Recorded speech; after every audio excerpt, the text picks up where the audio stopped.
नमस्कार दोस्तों, आशा करता हूँ आप सभी लोग बहुत अच्छे होंगे। मेरा नाम है कैलाश कुमार और आप सभी लोगों का स्वागत करता हूँ आपके अपने इस यूट्यूब चैनल पे। दोस्तों, आज की वीडियो में हम लोग बात करेंगे। रिसेंटली आपका बिहार एस्टेट 2024 का नोटिफिकेशन आ गया है दोस्तों। तो जैसे आप लोग देख सकते हैं अपने स्क्रीन के ऊपर, बिहार विद्यालय परीक्षा समिति पटना आज ही सुबह सुबह इन्होंने ये नोटिफिकेशन रिलीज करी है, जिसमें आपका क्लास 9 टू 10th के लिए, जिसे हम लोग माध्यमिक भी बोलते हैं, उसके लिए आपका एस्टेट का एग्जाम होने वाला है। इट मींस फिजिकल एजुकेशन की वैकेंसीज 2024 में बिहार में आपको देखने वाली है।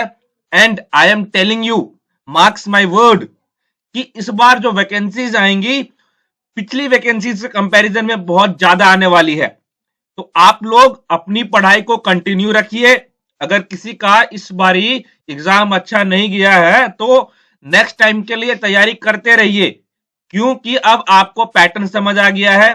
अब आपको पता चल गया कि एग्जाम किस तरीके से पूछा जा रहा है, तो उस हिसाब से अपनी तैयारी करते रहिए। तो आइए देखते हैं अभी जो आपका बिहार विद्यालय परीक्षा समिति ने ये नोटिफिकेशन रिलीज किया है स्टेट का, उसके बारे में क्या क्या इंपॉर्टेंट चीजें हैं। सबसे पहली चीज कि भाई इसके अंदर जो क्वेश्चंस होंगे वो एमसीक्यू टाइप क्वेश्चंस होंगे आपके।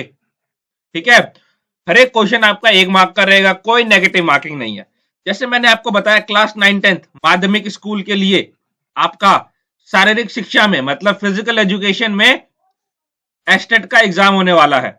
और ये जो आपका एस्टेट का एग्जाम होगा उसकी एलिजिबिलिटी क्राइटेरिया क्या है, तो इसकी एलिजिबिलिटी क्राइटेरिया मैं बताऊं आपको सीधा सीधा इन शॉर्ट, दैट इज अगर आपके पास बीपी है, बीपीईएस है, या बीएससी इन फिजिकल एजुकेशन है, या बीपीएड है, तो आप एलिजिबल है बिहार एस्टेट 2024 का एग्जाम देने के लिए। बाकी इसके अलावा और भी कई सारी ऑप्शंस आपको देखने को मिलेगी यहाँ पे। तो जैसे कि अगर किसी ने यूनिवर्सिटी लेवल पे स्पोर्ट्स में पार्टिसिपेट कर रखा है तो पार्टिसिपेट कर सकता है। तो ऐसे और कई सारे ऑप्शंस है जिसको आप लोग देख सकते हैं।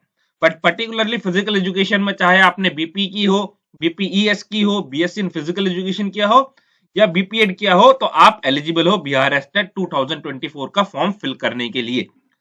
चलिए अब आइए आगे देखिए, यहाँ पे बिहार गवर्नमेंट क्या कर रही है अगर मैं आपको बताऊं तो ये देखिए, परिशिष्ट 2 मतलब कि पेपर 2 उच्च माध्यमिक मतलब 11th-12th, यहाँ पे इन्होंने फिजिकल एजुकेशन का नाम ही नहीं लिया, कहीं पे जिक्र ही नहीं किया इन्होंने।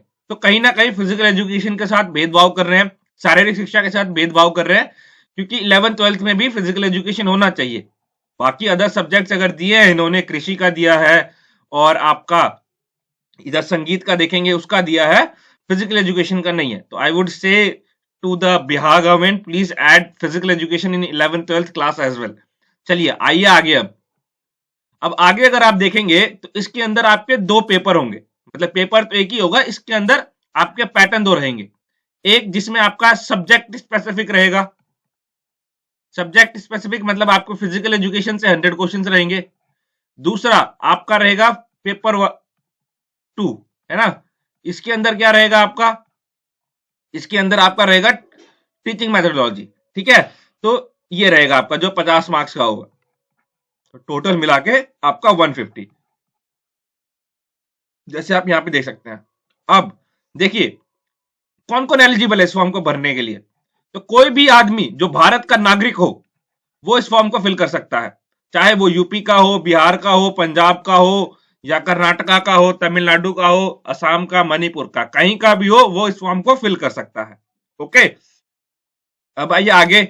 अब अगर मैं बताऊं आपको कि भाई यहाँ पे आपकी एज लिमिट क्या रहेगी, तो जो अनरिजर्व मेल है उनका जो एज लिमिट रहेगा 37 ईयर्स, जो अनरिजर्व फीमेल है उनका 40 ईयर्स, जो पिछड़ा वर्ग पुरुष महिला है उनका 40 ईयर्स, अति पिछड़ा वर्ग पुरुष महिला 40 ईयर्स, अनुसूचित जाति पुरुष महिला 42 ईयर्स, अनुसूचित जनजाति पुरुष महिला 42 ईयर्स। तो ये आपकी एज क्राइटेरिया है।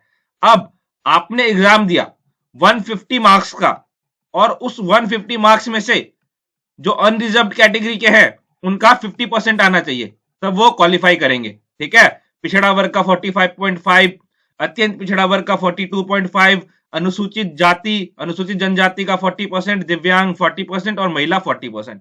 इतना परसेंट आया तो आप क्वालिफाई कर जाओगे एस्टेट को।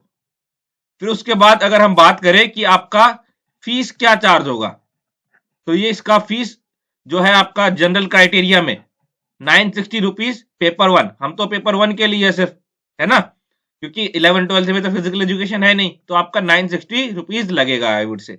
और अनुसूचित जाति, अनुसूचित जनजाति, दिव्यांग का आपका 760 रुपीज रहेगा। अब देखो, इसके अलावा यहाँ पे एक चीज और लिखी रही है कि विभागीय आदेश ज्ञापक, ये इतना है आपका, आलोक में माध्यमिक शिक्षा पात्रता परीक्षा 2024 के उत्तीर्ण प्रमाण पत्र की वैधता जीवन पर्यंत लाइफ टाइम होगी, है ना। तो ये अगर आप क्वालिफाई करते हैं तो आपके पास लाइफ टाइम तक वैलिडिटी रहेगी, आपको दोबारा एस्टेट देने की जरूरत नहीं होगी। जैसे गवर्नमेंट, बिहार गवर्नमेंट की वैकेंसीज आएंगी माध्यमिक स्कूल के लिए, तो आप एलिजिबल हो जाएंगे। अब इसके बाद आगे बताओ मैं आपको, तो इसके अंदर क्या क्या चीजें हैं आपकी, जो, हाँ, इसके अंदर जो आपका एग्जाम होगा वो सीबीटी बेस्ड होगा, कंप्यूटर बेस्ड टेस्ट होगा आपका इसके अंदर। और इसके अंदर फॉर्म फिल करने की जो डेट है वो है आपका 14 दिसंबर 2023 से लेके आपका 2 जनवरी 2024, सॉरी, हाँ ठीक है, 2 जनवरी 2024 तक आपका लास्ट डेट रहेगा। तो इसको आप टाइम से फिल कर लीजिए। लास्ट टाइम बहुत बच्चों के साथ दिक्कत परेशानी आया था, तो इस बार टाइम से अपना फॉर्म फिल कर लीजिए। ये वेबसाइट है आपकी www.ebstat2024.com, तो यहाँ पे जाके आप अपना फॉर्म फिल कर सकते हैं। और इसके बाद जो कुछ बेसिक चीजें हैं कि आपके पास पासपोर्ट फोटो होने चाहिए 20 KB का, 100 KB का, तो इस चीजों का आप लोग ध्यान रख सकते हैं। बाकी अगर किसी को कोई दिक्कत परेशानी हो तो आप मुझे चैट बॉक्स के अंदर या कमेंट बॉक्स के अंदर पूछ सकते हैं। तो आज की वीडियो में बस इतना है। This is Kailash Kumar signing off. Thank you.